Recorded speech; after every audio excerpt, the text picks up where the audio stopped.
Welcome back to the Barrel Talk podcast. This is episode 72. I'm joined with Isaac Stolmeyer and Nick Gwynn talking some hoops today. How we doing? Doing I'm well. tired. I'm very tired. You're tired? What happened? Yeah. You just What get off happened? work? I did just get off work. How'd it- It's 11:57 and I got off work at 10:50. So I got off work an hour early. How'd it go? And work was okay until the last half hour before close when 6 tables showed up. Ooh. So I had to deal with that. And then I had to deal with all the cleaning up after that. And then, of course, I didn't have any time to do any of my closing side work because I was dealing with 8 tables or 6 tables. So Yeah. I did not get out till late. So yeah, I'm exhausted, but at the same time, Money. I am. Oh yeah, I mean, it was Oh. it's a Tuesday, so it wasn't that busy before we got there. Gotcha. But yeah, me over a bit. I think I made like 150, so Hey, there you go. not bad on a 2 to 11. No, I'm ready to talk some hoops, Yeah. especially our sons, Nick. Our sons, baby. Our Suns. Hey, I have them in the final. I had them winning in the finals until y'all convinced me to go with the Sixers bit. You're welcome, So, by the way. You're You welcome. have to go This with is the gonna Sixers, man. It's like it's their year, but Suns are gonna meet them in the finals at least. That's what I'm hoping for because they're a fun team, man. And KD, I think I want to see him win a ring without Steph Curry. You know, I like KD. I want to see him get one for the legacy. You know, I just don't know if it's possible. and also CP3. D-book, Nah, you know. I do want to see the Suns win. It's just I'm still up in the air on if they get there because like what we're gonna be talking about like all the series. All the series are pretty much through 2 games at this point. Yeah. So I'll be breaking down all of them. We're gonna start with Suns and Clippers, who just wrapped up game 2. Clippers still, I'm going in that locker room, head held high, even though we lose game 2. Came in, stole one on the road. That's the whole point. The series doesn't start till one of the road teams steals a game. But I still worry a little bit, like I said, kind of when the KD trade went down about the depth of Phoenix.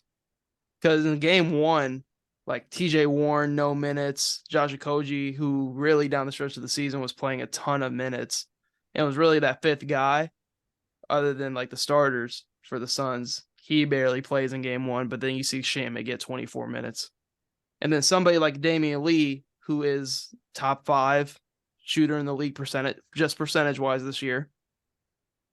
He barely gets any minutes. He got a couple of good minutes tonight, and then like he just kind of utilized the bench a little bit more. I still think you need to play TJ Warren more. I think TJ Warren could really help you guys with some shot creation off the bench because you guys don't really have any of that really coming off the bench.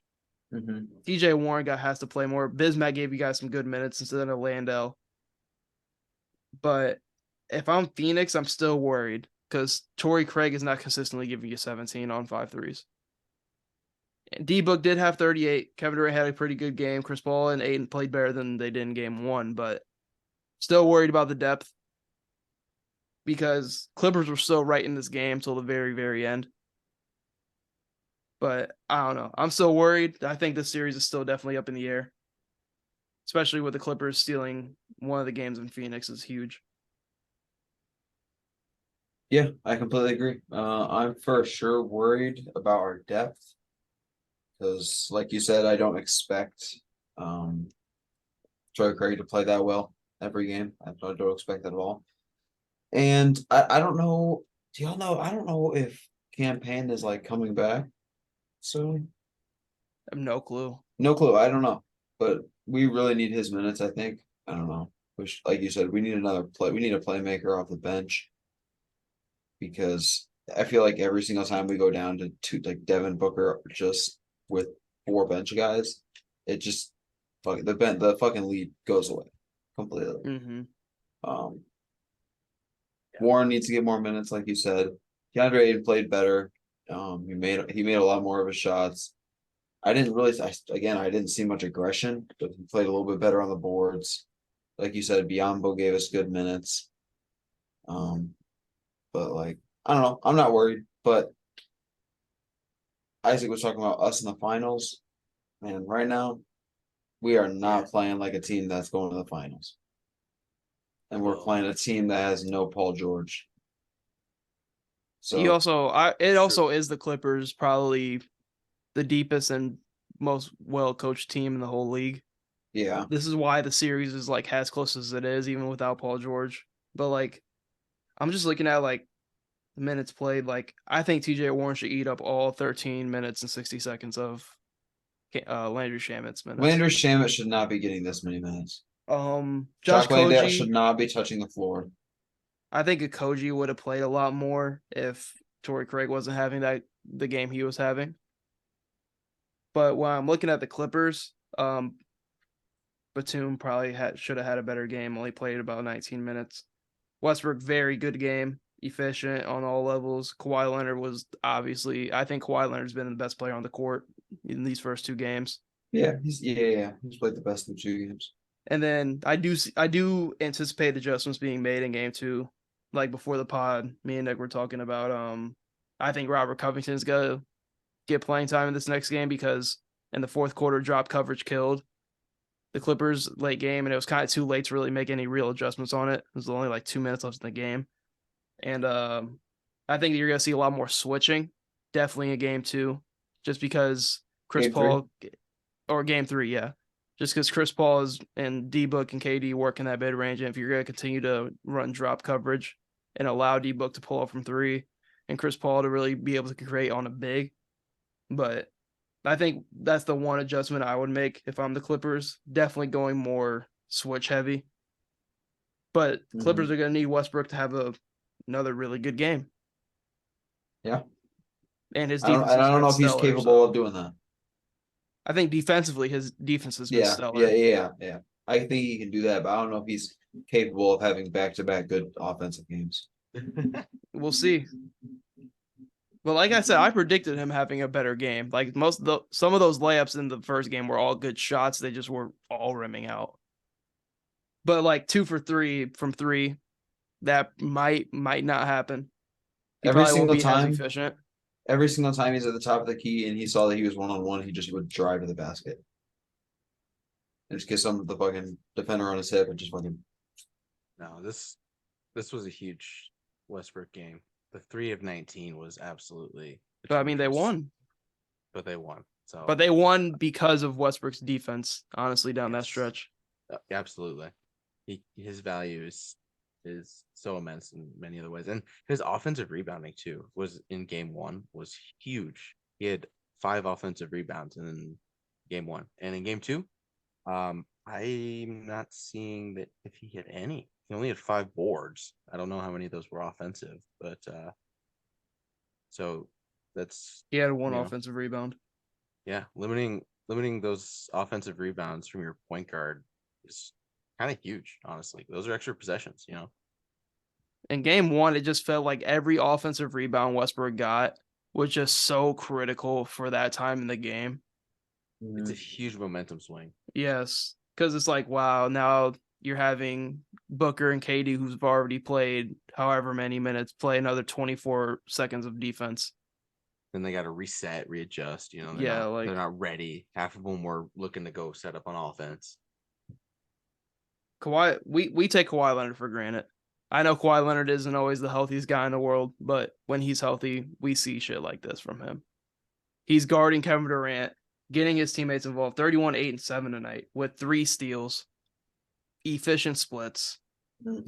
Like, he's the only guy in the league that can take on this kind of workload offensively and also go and guard the other team's best player effectively. So I feel like in all the one-on-one situations, he's done a phenomenal job on Durant. It's when Durant gets the pin downs and the screens to have Kawhi Leonard get behind him on his hip, and Kevin Durant's long enough to shoot over Kawhi Leonard when Kawhi Leonard's chasing him from behind. That's just KD being Yeah. But Kawhi did a fantastic job tonight. I mean, from what I saw. Yeah. He played very well.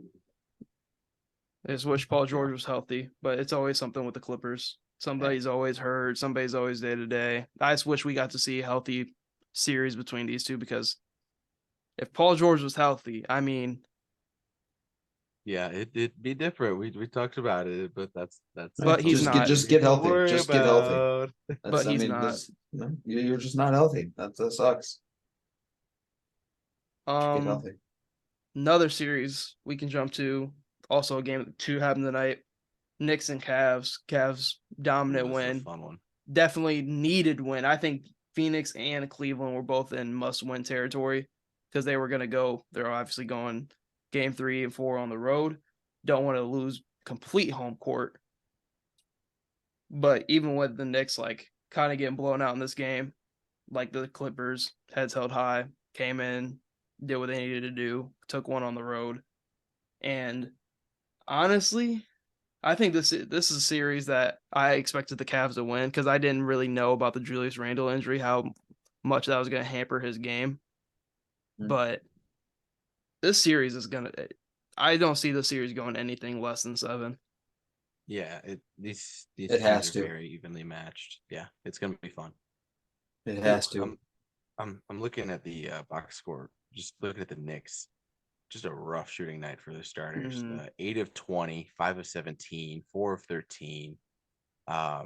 That's not great. You don't want to see that. 0 of 3 and 0 of 2 or 1 of 8 from your 2 guards. We're talking 1 for 11 from 3. That's not great. So No, that's not great. Not great. I don't know if the Cavs are going to get blessed with another stinker like this from the Knicks, but Probably not, especially not at MSG. But Garland also had a monster night. yeah, Because Knicks started out strong. It's just Garland got hot in that second quarter. And the Cavs, I mean, enough can't be said about their defense, and especially with Mobley. He didn't win Defensive Player of the Year yet, but I think he's going to. If not next year, then probably the season afterwards. This Cavs defense is pretty solid, and I know they contest a lot of threes. That's a big part of their defensive strategy is to not let up open threes. So got to give them some credit here. I can't blame it all on the Knicks just not being a good shooting team. Oh yeah, Karis LeVert, huge game off the bench. Yeah, he pretty much took all of Isaac Okoro's minutes because he had 24 and played damn near 40 minutes. And but that's something you don't always want to need and expect from Karis LeVert, especially if you're Cleveland. No. Did Okoro get hurt, or is he just not a good? No, he got in foul trouble and then got pulled. Yeah, it looks like he quicked up 2 quick fouls and he's been struggling shooting the ball, so they plugged in Karis LeVert and he took advantage of those minutes. Hot hand, I respect it. But I mean, see, the thing about like this series is the Knicks want to muck the game up. They wanted to slow the game down, I feel like, compared to Cleveland, because I feel like that's where the Knicks, because I feel like they get too OC sometimes. But if I'm the Knicks, the key to winning this series has to be RJ Barrett. RJ Barrett has to be better. You need at least 15 to 20 out of RJ Barrett if you really want to win this series. Because Quickly's been struggling. He had Quickly at 12, but RJ Barrett 14, but he had to work for that 14. It wasn't an easy 14 for RJ Barrett. It seems like nothing is ever an easy 20 ball for RJ Barrett. That's true. RJ Barrett was number 2. I think you need at least 20 from him if you're going to win. Minimum 25 even. The Cavs have Donovan Mitchell, not to mention Darius Garland, who can go off for 30 at any point, and 2 of the best defensive guys in the NBA. They need a lot from RJ Barrett because Julius Randle's hurt. Jalen Brunson can only do so much. He's undersized, and the Cavs have a lot of tall, lengthy guards who can trap him. Mitch Robert has no offensive game. Quentin Grimes is just awful. Like, shoot, I'm not really sure if I trust Quentin Grimes. And so I think they need a lot from RJ Barrett, who was on the same level as Zion Ja coming into the league, right? And we're asking for 20 points. Yeah. I might sell my stock in RJ Barrett. I might be out. You're selling it? Man. I don't know, man. I loved him coming into the league, being a lefty. I always love seeing other lefties, but he has just not taken that leap because he can't use his right hand as a lefty. He doesn't really have that strong of a right hand. You need to be able to. Like, that's like day one, man. That was even like fifth grade coaches have you dribbling with your right hand, doing right-handed layups. And No, that's not his true. shot's always been up and down. That's how it was. That's how it was for It's us down Fort North. not with me. I'm left-handed, and that didn't happen. And I played basketball. Dickhead. So Well, don't discriminate guess- against all. I guess all maybe of you us. just didn't You're have just making a big assumption here. I just had some great coaches growing up, I guess. What can I say? No, this is true. I didn't. I tell you that. But no, I mean, Jalen Brunson is an absolute stud, but he can only do like the defense is gonna ignore RJ Barrett at some point. They're just gonna focus on Brunson. Yeah. I do believe that Julius Randle and Jalen Brunson can match the production of Donovan Mitchell and Garland. I think they match up well when it comes to They duo. It's Randall's just just hurt. yeah, but I mean Randall still had a good game one, and then him and nobody on the Knicks shot the ball well He in had the game 22 too. tonight, but And then it's just they need in game one it was Josh Hart who had a big game, big performance, but they need like Quickly and Barrett to really ramp up and get going offensively, which I think they can do at home because we'll talk about it later. And role players playing better at home, especially come playoff time. So where I think, especially at MSG, it's going to be rocking. It's going to be a tie series. I think it's going to be insane environment. Yeah, I can see Emmanuel quickly having a game, and you see Knicks take game 3. In my opinion, I think that's how it goes. I got Knicks probably winning game 3. And then I think the Cavs could easily win game 4. I think either way, we probably come back to Cleveland, knot it up Tied at at twos. twos. Yeah. Yeah. And then whoever wins game 5, it's going to be tough because if it goes 2-2s, then Knicks take game 5, game 6, winning a game on the road in MSG is going to be tough. But right now it's at ones. They got a game 3 to play. I Can't wait. just want to highlight Donovan Mitchell's stat line real quick. Had a very 2023, 2022 James Harden esque line. Let me scroll here, get it. 6 of 11 shooting, 2 of 5 from 3, so decent efficiency, a little above 50%, a little below at 40 on a 3, but 13 assists and 17 points, only 2 turnovers too. I mean, just an absolute great night distributing the ball for Donovan Mitchell. It's something that he's really developed.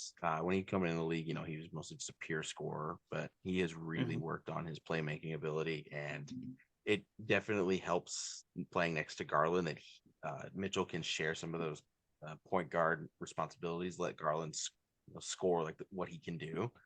So Cavs are dangerous, man. Yeah. For a long time, like they're gonna be a threat. One more thing, just because you brought it up, before we go into the next series, is like I think allowing D Mitch to have more of a primary ball handler role is going to help Garland out, get his offense going a lot more, especially if like they get out of this series and have to go play a team like Milwaukee, or possibly even Boston or Philly. They need Garland to give them 20 to 25 a night if they want to compete with those high end teams in the East. But it does unlock a lot more of Darius Garland's game, having him more off the ball, because we know Donovan Mitchell can get his on whoever he wants to in the league. It's more of Darius Garland getting into a rhythm in the game early on compared to him getting everybody else involved, and then he's kind of trying to find his rhythm in middle of the game, third quarter. So I think it's going to be huge if they can get Garland more involved offensively like he was tonight. But and then the next series, kind of gloss over this one because this one's over with. But Boston and Atlanta, maybe Atlanta takes one at home. Maybe. No, I don't see it happening. I don't even know if they do that anymore. I might have been like our. They're not supposed to be here. They're bad. This is supposed to be Toronto, by the way. Yeah, they're not supposed to be here. Oh, you know what? I don't even know if I had the Hawks. No, this is supposed to be Miami. This is supposed to be Miami. Yeah, I had the Heat. I also had the Heat. Celtics Heat. I still had Celtics in 5, but it's just Boston's just too good for them, too deep at the guard position, especially for somebody like Trae Young, who they're just going after every time they can. And you can't hide Trae Young on anybody, because I always compare hiding Trae Young to like hiding Steph Curry way back in the day when Steph Curry was like super skinny, didn't really have any strength to him. But now Steph Yeah. Curry's a lot stronger to where he can bang her with bigger guards, because I feel like that was Curry's problem back in the day. But Trae Young, he's too small.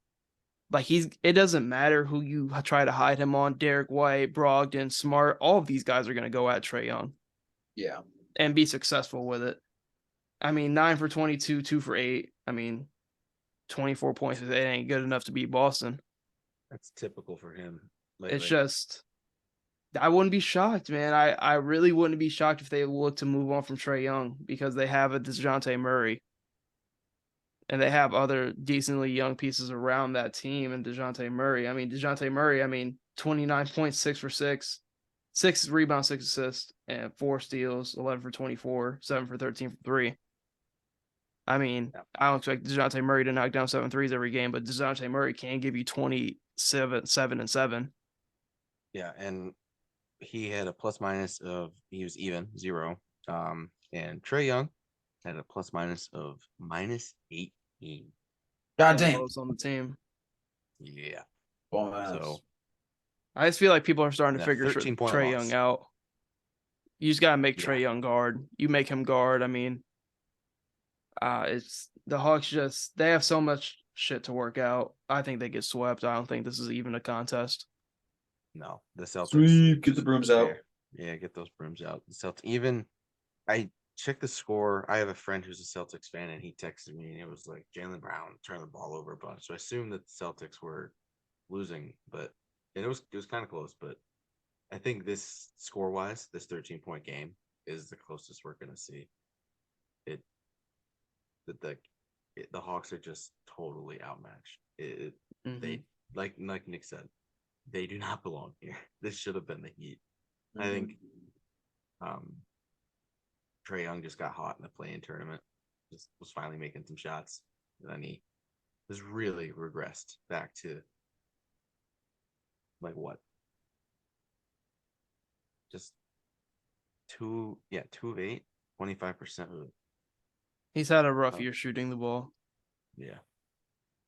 But moving on to next series, we can go Lakers Memphis. That is the first game that comes on tomorrow. Ja Morant's questionable. They said it's a game time decision. I got Lakers in 6. So. If Ja Morant doesn't play, I don't think Memphis gets a game. That's so tough. I think like even if he plays, is he going to be 100%? No. Yeah, like I don't know. I don't see a world where the Grizzlies win. I think especially with Steven Adams, Clark already being out, you add Ja Morant to that list. It's not looking great. Is it that's his so shooting tough. or non-shooting hand? I don't even know. It's his left hand. So non-shooting. Non-shooting. I want to say it's his left hand. I mean, still, like I don't remember. Is he left-handed? It's all about paint. It's all about paint tolerance at that point. Yeah. But like Memphis, it's not like, put this in the terms, like it's not like Ja Morant is in the Chris Paul role right now, or like a James Harden role where he's primary playmaker. They need Ja Morant to play make and give them 30 to compete with the Lakers.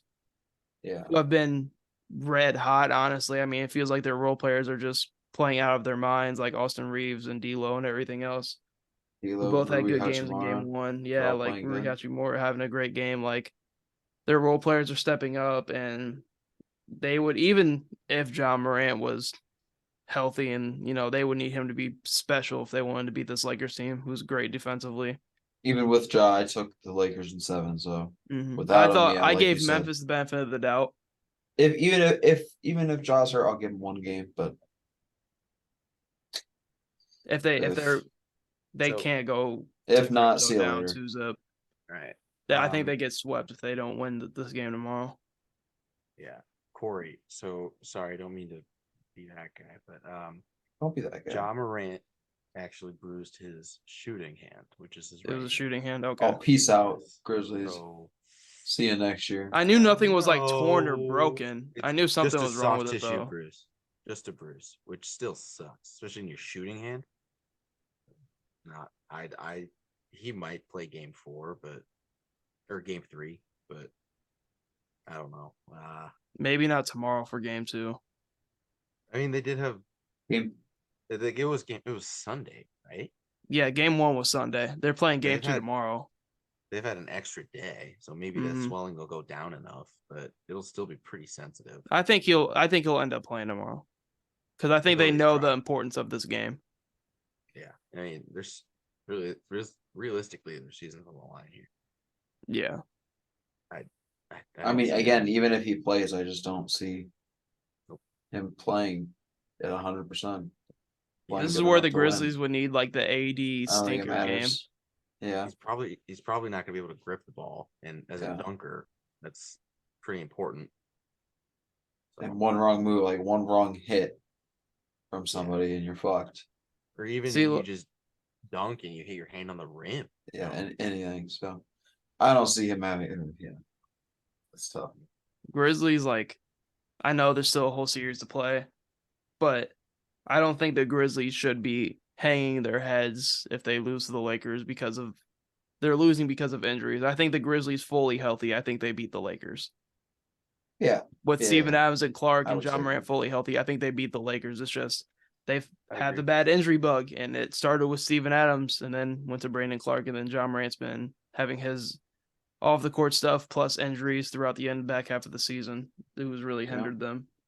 And I Yeah. think they just got a bad matchup in that first round, which we kind of knew was coming for any team in the top 2 in Denver and Memphis with the plan, just because there was a point in time where it was either going to be like Dallas, Clippers, Lakers, or Golden State.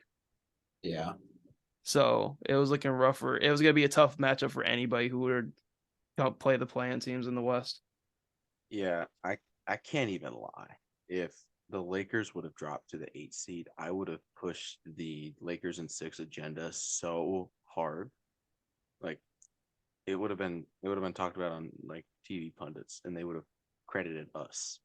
That's how hard I would have pushed the Lakers Wow. in 6 agenda over the Nuggets. So the Lakers are a lot more dangerous than their seed really is, there. And I hate the Nuggets, but the Lakers, they're no joke. And with the Warriors looking as rough as they are, might be Lakers Kings round 2. don't. Oh, what did Draymond say? Don't let us win one. What about LeBron? Imagine if LeBron wins one. And you're 20. So we're gonna move on to Bucks and Heat. Yeah, Very enticing series right here. I don't see. It just sucks because it seemed like everything was like I was sitting here. I was like, wow, Miami's just gonna push this Milwaukee team 6-7 games, possibly fuck around and beat them if Giannis is hurt and everything. This is like right when the injury happened. I was like, wow, Giannis could possibly miss game 2, and then Tyler Hero breaks his fingers. And then I'm like, So tough. wow, that was so tough. Tyler Hero was having a phenomenal fucking game. But even if Giannis is hurt, I still think Milwaukee has still more scoring than Miami does, especially without Tyler Hero in the lineup. I mean, Yeah, and Kevin Love isn't giving you what he gave you in game 1. Fuck no. And are we really gonna trust Duncan Robinson in 2023? No. Are we No. falling for that again? I mean, not we, because I never fell for it. I hated it. Day 1. But I like you said, Corey, he just can't keep up. I just don't Tyler think they can Hero score enough points. is a No. series breaker. Mhm. Even with Hero, I don't know if they can. With Giannis hurt, maybe like you That's said. what my maybe, thing but was. When Giannis initially got hurt, I was like, wow, I mean, Hero's hooping right now, Butler's hooping right now, Bam's hooping. I was like, this is another time where like the Heat can mess around and beat the Bucks or take this Bucks team deeper in the series. But if Giannis plays tomorrow, like I probably think he will play because they've had the extra day off. Mhm. I And still just I think them grabbing this game in Milwaukee is a plus though, because they will be going back to Miami for 3 and 4. I could see this getting pushed 6. Just as I could see Jimmy Yeah. Butler having a master class and then Milwaukee ends up winning in 6. Yeah, I can for sure see you going 6. Just Miami because is, of them yeah, snagging that game 1 in Milwaukee was huge. they always play a little better against the Bucks too, and at home, Miami is a pretty tough team to beat. So I could see it. I could see them winning a game in Miami, But it's all gonna come down to Giannis's injury. which doesn't seem to be that severe. Seems to just be it's like a contusion. So I was surprised to see him be taken out the whole game, honestly. definitely out of an abundance of caution. Like they're just Yes, which was not probably playing. smart. They've seen like last year. You saw Joel go down with a freak injury in the first round, like, and that just threw the Sixers' title chances. The Bucks the same way. They lose Giannis, they're done. They're Even done. with how So good that roster is, they need yeah, Giannis to obviously They're he's he's the best cooked. player he's in the the engine. world. Yeah, Cooked. that's yeah. So no. And it looks like, and it's Giannis. I mean, he's probably the toughest dude in the league. I mean, he wouldn't miss a series. If he misses one game, it'll be this game, but he won't miss any more than that. Mm-hmm. They might feel confident, hold him out for one, but Next series, kind of gloss over this one too, because I think this one's just as over as the Boston and Atlanta. Wolves and Nuggets. Snooze fest. one game. I haven't seen the.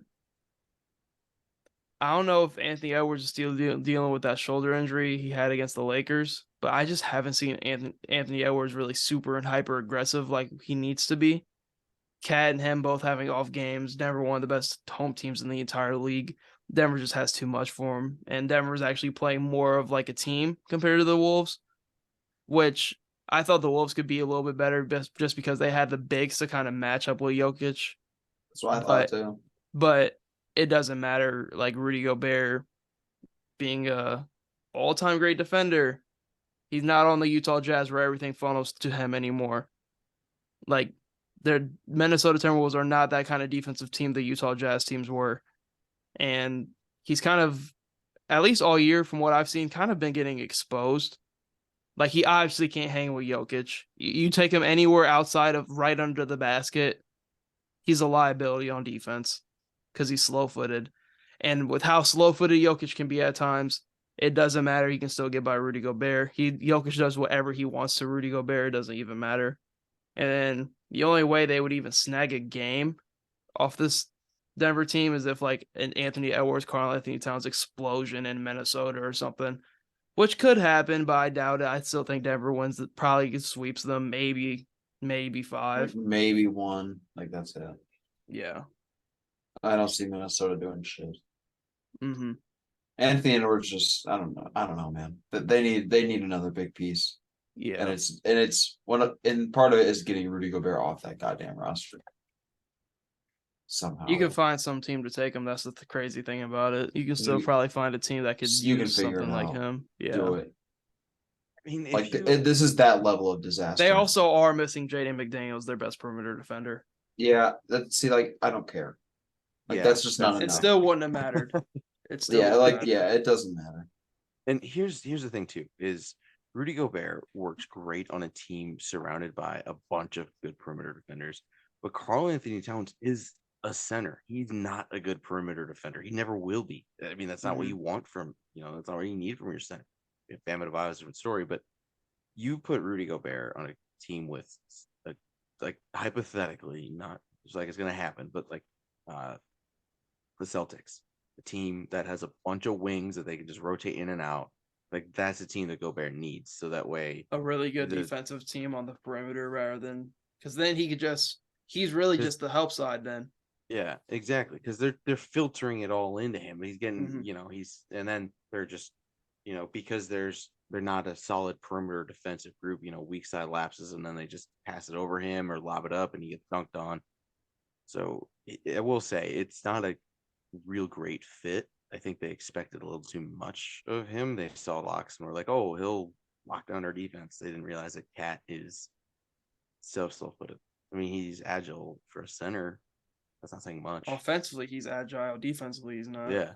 No, he doesn't. And he doesn't probably didn't care on defense. You know, And it does suck because like they're kind of in this position a little bit because they didn't have Karl-Anthony Towns for a chunk of the season, the whole basically first half of the season. I think they probably Yeah, would have that ended up was- finishing better than a play-in team, in my opinion, because they did lose their second best player, in my opinion, for the whole year. But you think Ant is better than Cat? yeah, I think This that's is- what this team has come down to. But even so, I mean they have some question marks and stuff they need to figure out in the offseason, but Denver in 5 at best. I Yep. don't even know if I'm giving T Wolves a game. It does not look good. Yeah. Another gloss over kind of series. Philly and Brooklyn. It just seems like Nets good enough to keep it close first 3 quarters. They fall apart in the fourth or sometimes in the second half. Look, the first half of that game, everything that could have went wrong did. Him Johnson, who is such a dangerous shooter. I mean, jeez, Poster on Embiid was wicked. that was nuts. I don't remember that happening, but I was told that was nuts. That's what Joel said, but I just like that everything that could have the Sixers had just they shot like crap. Harden was horrible, and like the Nets were only up 5 at half. That lead was erased like 3 minutes into the third quarter, and the Nets didn't have a lead for the rest of the game. So it's like with the rest of these series, the Nets just don't have enough firepower to keep up. Defensively, they have no answer for like they throw the double team at Joel and he'll just find an open shooter. I mean, they set a franchise record for threes in game 1, and in game 2, Maxey went off for 30 something. Harris had 20. So I don't even know if I see them in a game. I gave him one in our prediction, but I don't think they're good. I think they're getting swept. Oh, I don't know. We'll see. Game 3 in Brooklyn coming up. The only question mark I have is I love that Boston and Philly are taking care of business. It's just James Harden hasn't looked the greatest. I think he's honestly kind of coasting. You have He's that's what you hope, right? You hope it's not something more serious than that. I think you hope he it's turns it on against a real team. It's really something we need to realize from Harden. Because as much as we would love the Harden in Houston, the scoring Harden that averaged 36 for a season, play with this Joel Embiid, I think they walk to the finals. I don't think there's a team in the East that could mess with them if they had that James Harden from Houston. Yeah, but they don't. And James Harden he doesn't exist anymore. And man. he's in that Chris Paul realm. I just think H caught up to James Harden. He's in that Chris Paul role with a little bit more of a scoring bag. In my opinion, hear me out. Okay. James Harden is completely fine averaging 15 and 12, 17 and 12 a game. He is perfectly fine with that. He knows he doesn't need to work as hard as just being the primary playmaker rather than being a guy who has to give you 30 and get his team involved. He lets Joel Embiid and Maxey handle the scoring while he's more of the playmaker. Yes, there's going to be games like when they play Boston where you're going to need James Harden to give you 25 to 30 in just that one game. I don't think we see James Harden really do too much scoring, but you need him to be efficient when he does score the ball. 3 of 13. What is it? That is unacceptable. And he just struggles getting to the basket, which was what he did so well in Houston. He struggles to get to the basket. He's not as athletic since the hamstring injury in Brooklyn. He struggles to get to the free throw line nowadays because he can't really get to the basket like that and draw that contact. So I just think we need to understand that James Harden of old, the James Harden who can give you 30 to 35 is no more. Bro, he's But old now. yes, but people James gotta Harden realize is that. still 15 to 18 with elite level playmaking. I mean, he averaged 21, so it's like 20 and 12. Yeah, And but in the playoffs, I'm just talking about what he's done in that game one. yeah, that was pretty rough. But for this Philly team, it's the key to them. I feel like it's more so Tyrese Maxey. Tyrese Yeah, Maxey he's continuing to the X play factor. big compared to James Harden because I kind of know what I'm gonna get from Harden. Maxey's kind of still the wild card in my opinion. Great young player, but still kind of getting used to everything, like being in this playoff atmosphere. And this is like the first team that they've had to where they can really make a run where he's like gonna be a big part in it. So I think he's the key rather than all of it being focused on Harden because they need Maxey to play big against Boston. Yeah, my biggest thing for Philly is Harden just needs to get to the free throw line. That's where so much of our offense is generated is by those Harden drives. Mm-hmm. Okay. It's not that he's not taking the drives. He's being a bit more passive and shooting more threes, but he's also not getting the calls that he probably should. And that's because in the playoffs, refs kind of tighten up a little bit. They don't call so many Mm-hmm. fouls. They let guys play a little more. And Harden's whole thing is drifting. It's so some of those cheap fouls, those refs just are gonna just no. That's a Fouling in regular the season NBA is foul. also different when compared to when Harden was in Definitely. Houston compared to Harden now. A Yeah. lot of the He's touch fouls and everything else that Harden was so great at getting calls for, but at this point, yeah. they just call it differently. I It's also mean, because it's James Harden. They we're know he's prone to like get a ton of free throws and foul calls drawn. yeah. So This season he's only attempting 6.2 free throws a game. That's his lowest since his Thunder days. So Damn. yeah, and it was around 10 in Houston. That's like 2-3 drives a game that he's just not taking anymore. And then in the playoffs, it's even less. So he needs to be more aggressive. I That will do think he create. is coasting. He's definitely coasting. I think he's coasting. I that's fingers crossed that that's all it is. He's I just think like, he's just well, trying to stay healthy because he knows that you guys are going to take care of the Nets. And I think he's just trying to stay healthy for the next round. I Better hope think so. part of that strategy is for him to just be a catch and shoot guy. That's part of how it works. This is a weird series for Philly. They have to play an odd game because Embiid, the scoring machine that he is, he's never going to see 35 this series. They're going to throw 3 bodies at him. They're going to throw 4. They're going to throw the freaking Ben Simmons at him before they let Joel Embiid see 40 points. So As long as the role players continue to knock down shots, they're going to be fine. Joel can score 10 points, and I'm sure he's happy as long as they get the win. So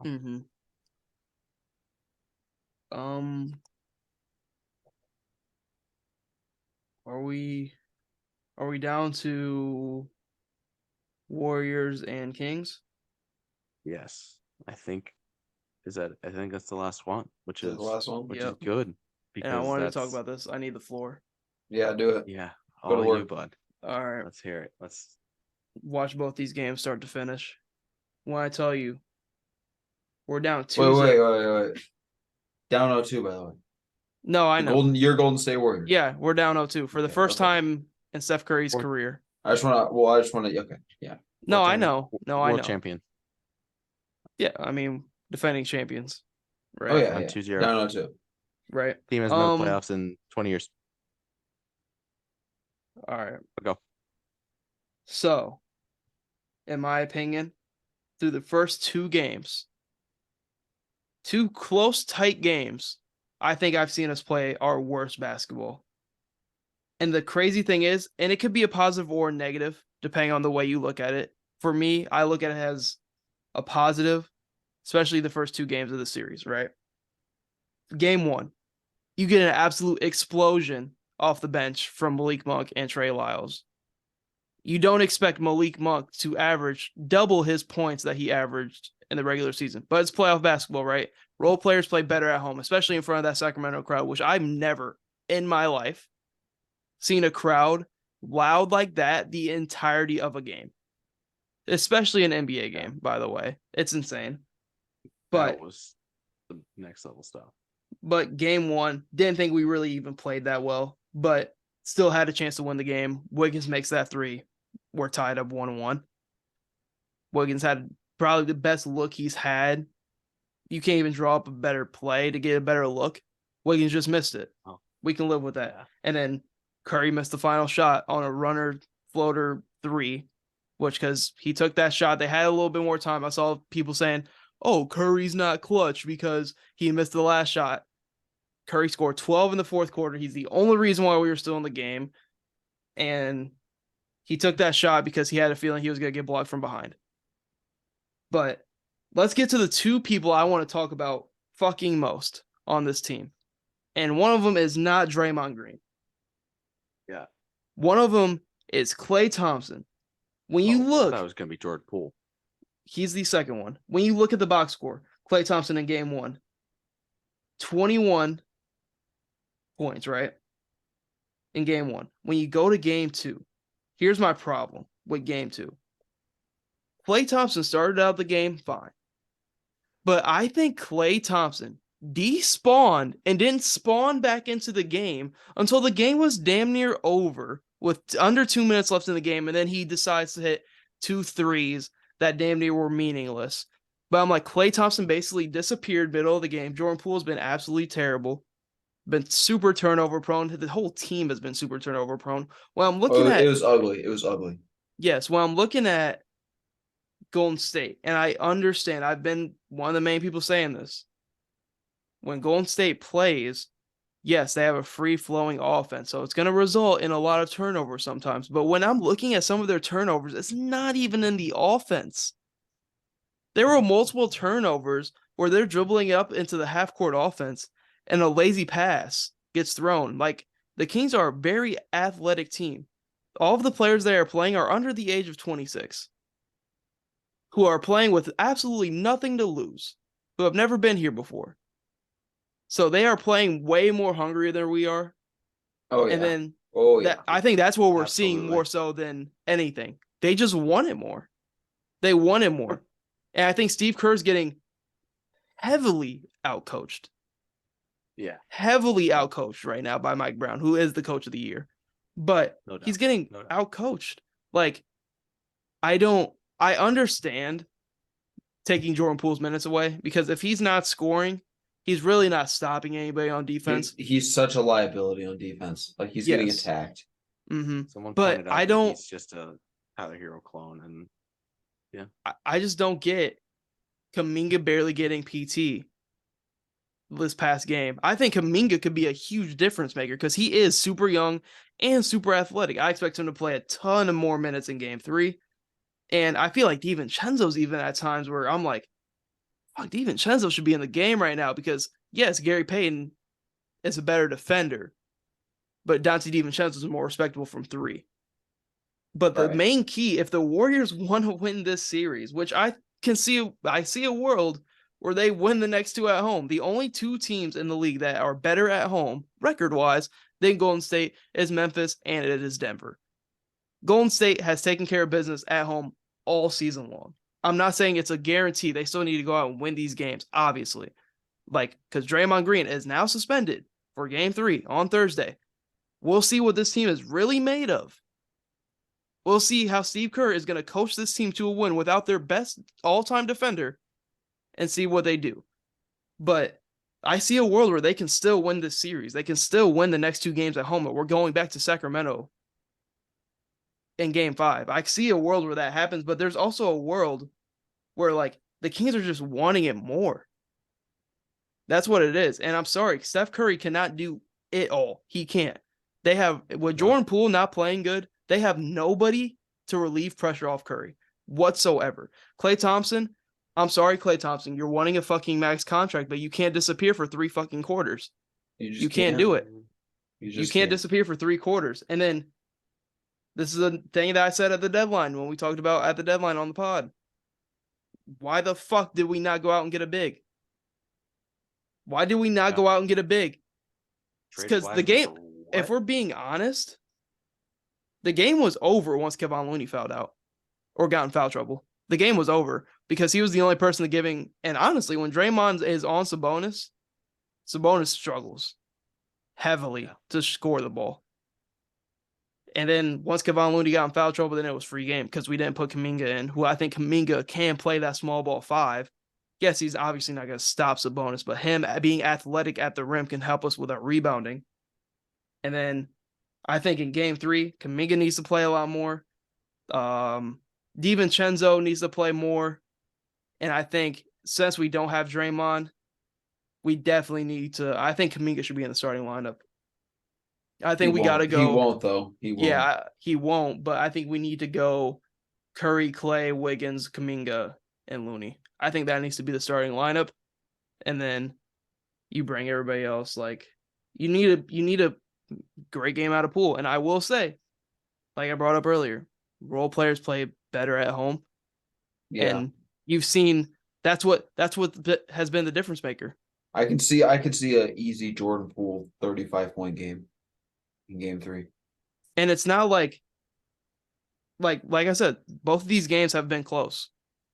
And we've played horrible. And we have gotten nothing from our role players. Meanwhile, Sacramento's role players have been playing outstanding. I need to say this right now. The same shit. Let Austin Reeves drop 30 plus against a Golden State team. He would be on every news source known to man. But I didn't see Malik Monk on anything these past 2 games he's had against us where he's went off. But it's Austin Reeves because he's playing with LeBron that he's everywhere. And the narrative, one more thing, the narrative that I've seen about Jordan Poole and Austin Reeves, the recency bias is fucking crazy. But game 1, Jordan Poole had 17. That's a normal game for Jordan Poole. Austin Reeves getting 17 to 20 is getting talked about because that is not a normal game for Austin Reeves. That's a majority of what I gotta say. I'm not on the Austin Reeves hype train either. I'm sorry, but are you implying that people think that Austin Reeves is better than Jordan Poole? Is that something you see? Yes. No way. Did you not see our group chat on Sunday? I was at work. Our group chat, just from what I see, I don't know why they compare Jordan Poole and Austin Reeves. There's no way. I'm sorry, no. And then, see, I always think these are bullshit. Insider was projecting his contract, Austin Reeves' contract, 4 years, $99 million. I was like, wow, he's gonna go to Detroit and be irrelevant again. No one's paying $25 million for Austin Reeves. I'm sorry. This isn't. Yeah, no. This has gone too far. This has gone too far. It's got to be a bit. It has to be. I hope it is. Yeah, he's an industry plant. Yeah, he is a psyop. He's a fucking industry plant. But this is a huge game. We're Golden State, and let's not act blind to it. This is something they've struggled with all year: is turnovers. Oh, and winning on the road. Winning on the road, and that's kind of weird. That's kind of weird that the team that was awful on the road winning in the regular season couldn't win a game on the road in the playoffs. Yeah, so who saw this going? It's also the foul trouble, like the fouling. Like honestly, have seen some questionable ones. It's foul trouble, turnovers, and taking stupid shots. Yes, I see Wiggins take the most I'm him shots ever for no reason. Wiggins was hooping last game. He was hooping, way yes, better. But he just takes the most random fucking shots that just don't need to be taken. I think the missing piece is Jordan Poole. Jordan Poole is always the missing piece. If we have a good game out of Jordan Poole, I can almost guarantee you that we will win both these games. That's all. Jordan Poole is the missing piece because he's the only person that is creating his own shot consistently, other than Curry, that can kind of pull the same gravity as Curry can with the ball. But I think he'll You need I more think he'll Kuminga. show You up. need more Kuminga minutes. Yes, more Kuminga minutes. I think Jordan Poole. I do think Jordan Poole is going to have a big game on Thursday. Home crowd. I think our role players show up just like fucking the You Kings role guys, players show up. you guys might blow them out in game 3.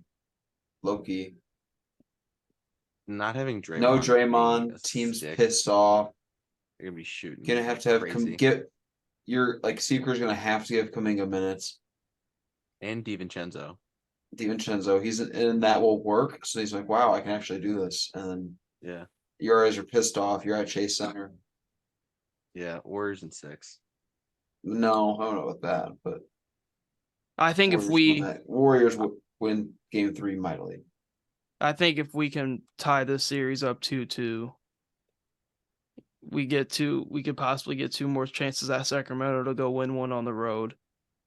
And it's that's the question mark. But I hate to say it, like, it's cool when we see these role players go off in the playoffs. Like, we just saw Torrey Craig have a monster game and was a huge reason why the Suns were able to win like they were against the Clippers.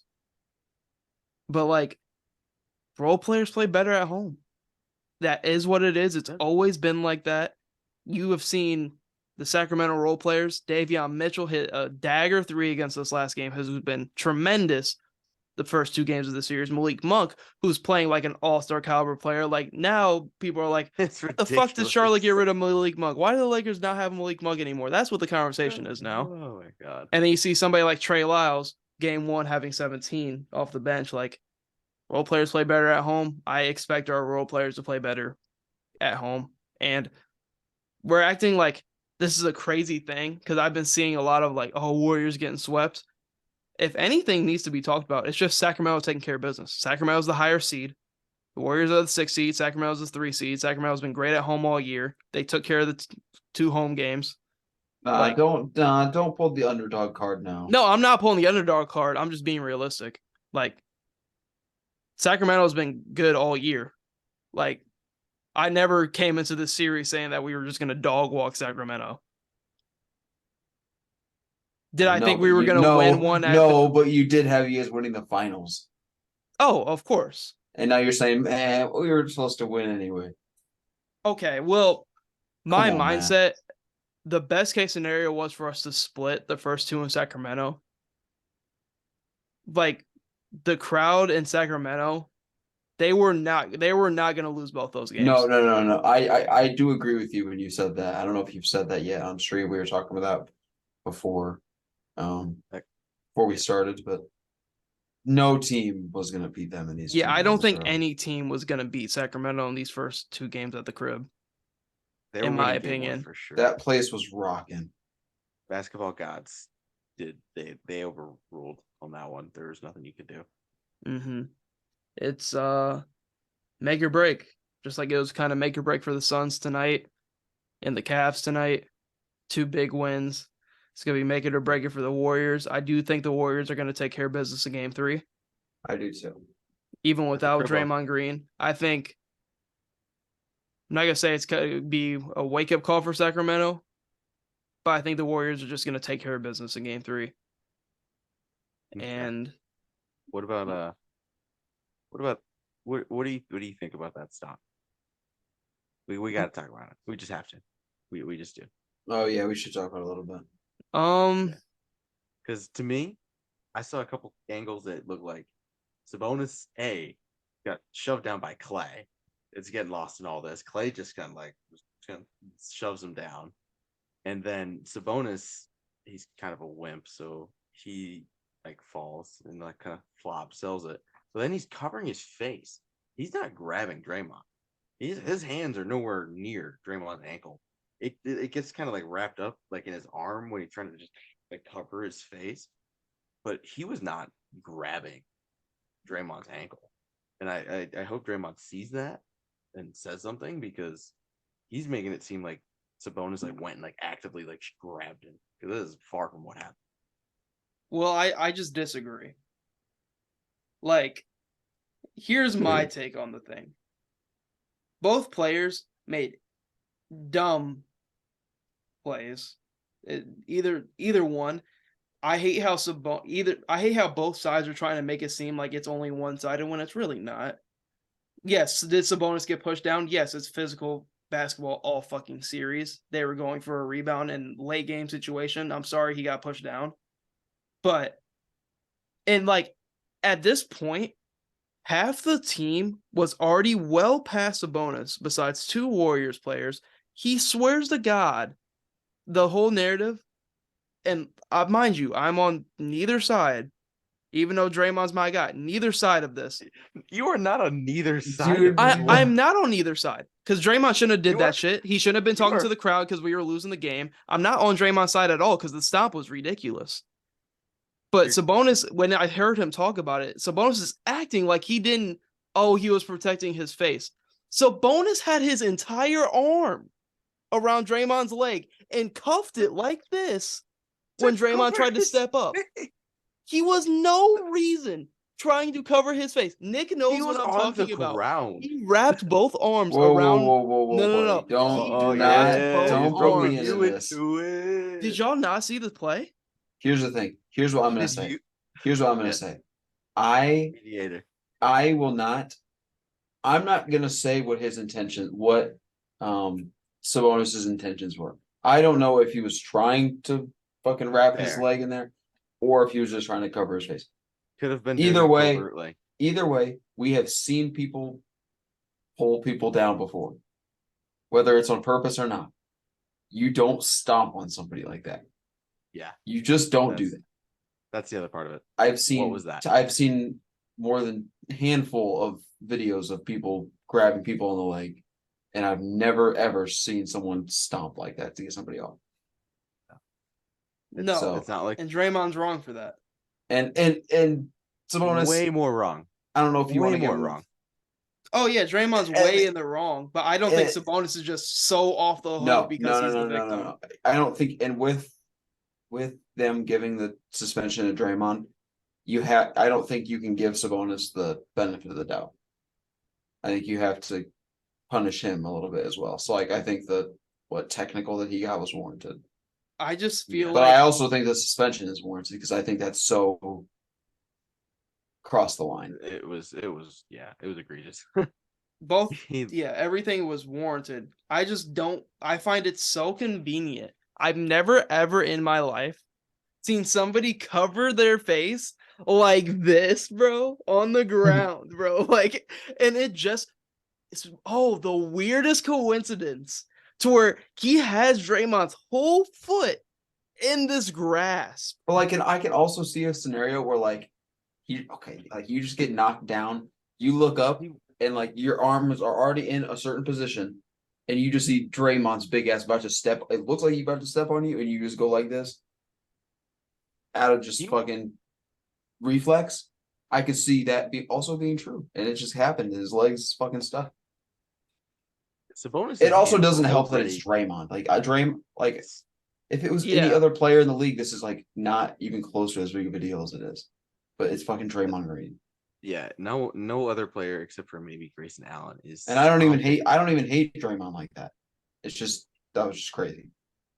Draymond legit stepped on bro and then pushed off on Like bro. just I was just like, just oh my stomped on him. I was like, God. okay. I was like, all right. I just don't Can't do that. I just was don't really think waiting his for that pot, arms- though, man. I just don't believe his arms were just coincidentally just in that position to cover his face.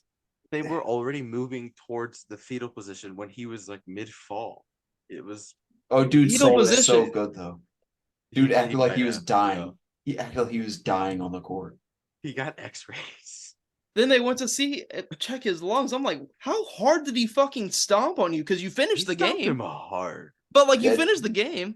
Low key, he doesn't get X-rays if this like isn't a huge big deal. No, Oh this is a no. regular No, season no, game. no, He's no. not getting They did X-rays. that so he would get suspended to make a bigger deal. Yeah. Because Draymond wanted X-rays. he too, stepped though, on it. so- He obviously stepped on him. Right?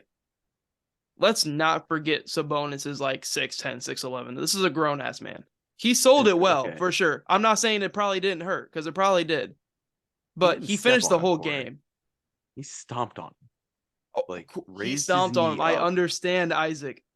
but he finished the game. The whole X-ray shit, I feel like, was all publicity to make sure he gets suspended.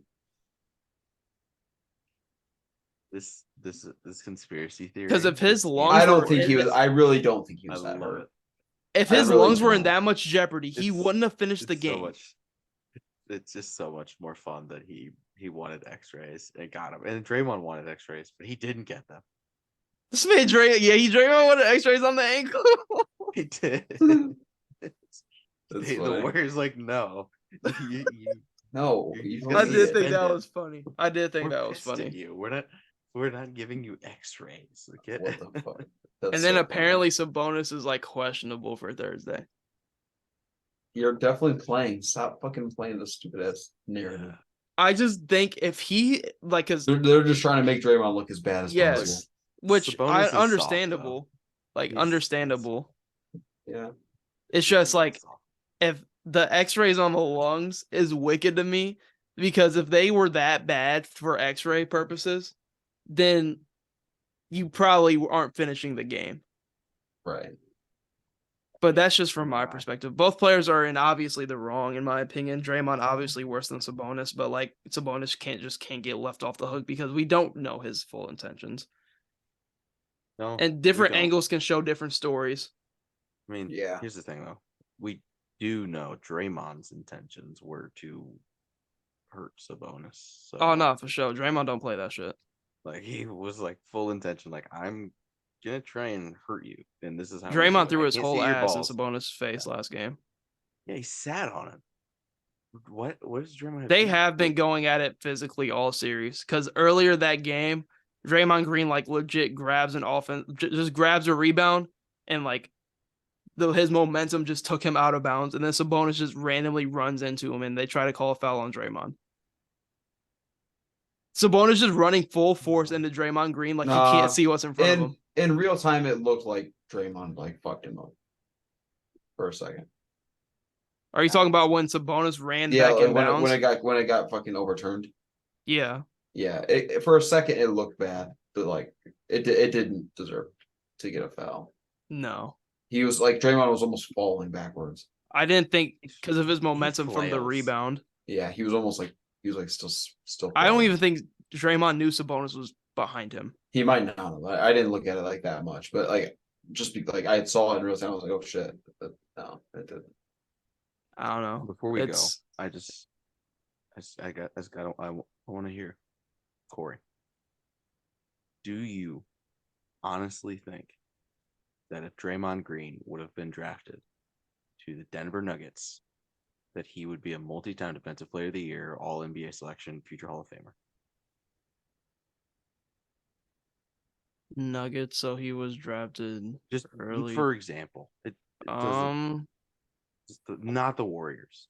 I don't think the Hall of Fame would have been a thing at all because he also has 4 championships.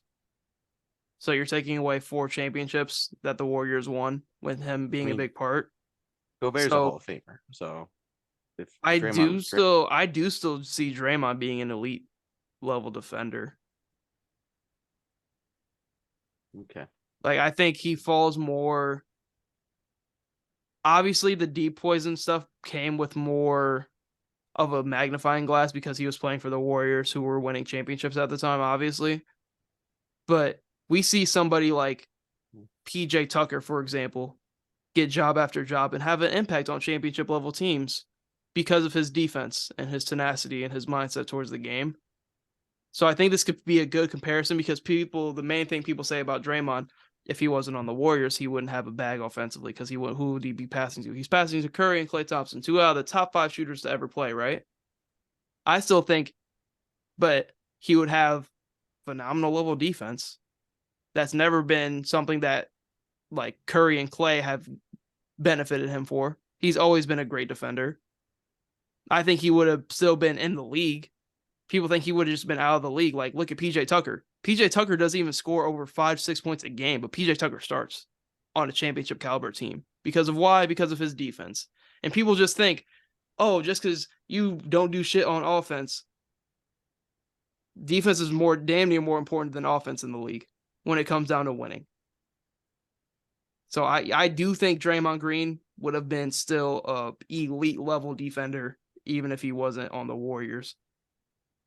And if he would have got the same kind of opportunity like he did, because his opportunity came with like injuries when he first started with the Warriors. All right. Well, I'm sorry. That's incorrect. The correct answer is no. He's a bum. I'm Yeah, sorry. did you expect that long of an answer? Yeah. You asked that? Okay. No, because I No. will not take Draymond Green slander. No, I'm sorry. Especially, I'll take slander when he actually does dumb shit like he just did to Sabonis. But like, I'm Yeah. not gonna take the slander when it comes to somebody telling me that Draymond Green would be an absolute fucking bum when we have guys like PJ Tucker in the league who are on the court for legit one fucking reason. PJ Tucker can shoot. He can actually shoot. Draymond can't shoot. He has 0 bag, but not like no bag. Like PJ Tucker can like really shoot from the corner. Draymond can't even do that. He's wearing a backpack when he shoots, man. Draymond Green has way better ball handling skills than PJ Tucker. I mean, maybe because PJ Tucker hasn't needed to dribble the basketball since 2014. See, let's not talk about that then. But like, he's still Draymond I hasn't don't really know if I needed to trust- shoot the ball like that. I don't know if I trust Draymond Green at all handling the ball though. Yeah, I'll maybe take a couple dribbles to pass to Curry in the corner, but what do I expect don't- him to break down a defender and drive past him? No, I don't think we should. This goes for everybody. I don't think we should penalize somebody for being drafted into a good situation. no. I was just curious, you know, because that's what it seems like. That's because I've seen this argument tons of times over the years, not just from like what you said, like over the years. Like, I mean, it's luck. It's not penalizing. It's just more like I don't think he would have been good anywhere else. I just think I think the Warriors are the only team that he fits on. If you would put Michael Jordan on a bunch of other teams, I think he would have been great. I think if you would have put Trae Young on a bunch of other teams, he probably would have been pretty good or great or better. But I don't see a situation other than him being paired with the 2 greatest shooters of all time, with one of the greatest coaches of all time, with the most willing spending GM of all time. Other than that scenario that he's in, I don't see him being a valuable NBA player. He's also a role player. People forget. People put him on the same level as superstar players for some reason, when Draymond's never even been a crazy superstar level player. Maybe like a 10th man, like a Jared Vanderbilt. I think that's wicked, but that's personally just me. There's so many cones in the league that actually don't know how to play basketball, and it's absurd that people actually think Draymond Green would be a bum in the league if he wasn't on the Warriors. I don't know, man. He's been blessed, and he's lucky, and he's a millionaire, and he's got the greatest life that he could live, and he does this dumb, stupid stuff all the time, man. How can you root for him? Like, seriously, man. Do you get tired of like mentally like justifying the stuff that he does? No.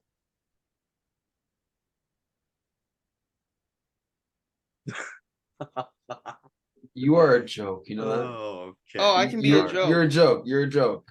I've heard this argument for years that if you don't have Draymond Green get drafted to the Warriors, he would be shit. I've even heard it about Klay Thompson.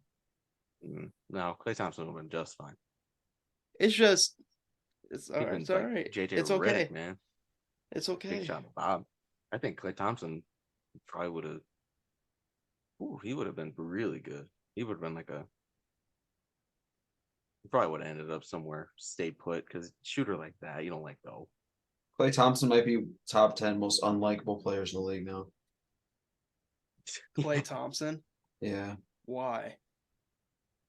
I don't know. Defensive He's just Why? kind of Klay Thompson does annoying. nothing that makes you He's like just hate kind of Klay annoying, Thompson. dude. No, he does everything that makes me annoyed. How? The same thing that he does. The same. He's kind of like you as an NBA player. Ooh. Yep. You just did it. You just dealt with the 4. He Nick, does the you like have he, to know like that you said, if he Devin Booker had disappears. 4 rings, Devin Booker would do the Mm. same exact thing. If anybody in the league had 4 rings, they would do the same shit, but they don't. If Devin Booker had 4 All rings. NBA defensive second team. Joel Embiid. If Devin Booker had 4 rings, his career would be a lot better than Klay Thompson's. Now we're just in the world of fantasy. Well, yeah. Devin Booker's gonna get 1 ring. Devin Booker's gonna get 8 rings. We're all right. We're gonna wrap it up here. 8 rings. Book it. We're gonna First wrap it up one here. this year. Thank you guys for for tuning listening into to the the Barrel Barrel Talk Talk podcast. podcast. Hope we see you tune in the future episodes.